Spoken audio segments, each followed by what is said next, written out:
হাওড়া ও হুগলি জেলায় দাপিয়ে ভোটের প্রচার সারলেন বিভিন্ন দলের প্রার্থীরা। হাওড়া সদর লোকসভা কেন্দ্রে এদিন বাম, বিজেপি এবং তৃণমূল তিন দলের প্রার্থীরাই প্রচারে নেমেছিলেন।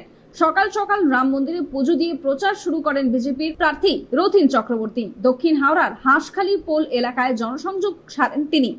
আরজু আরজু মানেই আপনার মনের মতো ফার্নিচার। আসুন দেখে নিন আপনার পছন্দ অনুযায়ী অফিস বা ঘর সাজানোর জন্য নতুন ডিজাইনের ফার্নিচার, ডিজাইনেবল সোফা, আলমারি, ড্রেসিং টেবিল, অফিসের জন্য রকমারি চেয়ারের সাথে দোলনা, বিভিন্ন রকম ডিজাইনেবল ফার্নিচার। তাহলে আর দেরি না করে চলে আসুন আরজুতে। 74 Rajdanga gold park, Kolkata 700107। 52D Raja SC Mallick road, Jadavpur, Kolkata 700032।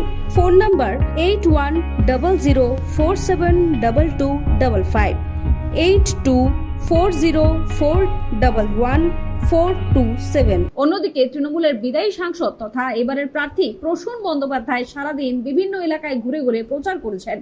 এদিন তিনি বালিখালের হনুমান মন্দিরে পুজো দিয়ে প্রচার করেন। অপরদিকে হাওড়ার CPM প্রার্থী সব্যসাচী চট্টোপাধ্যায় এদিন লিলুয়া ও ভোট বাগানে প্রচার করেন।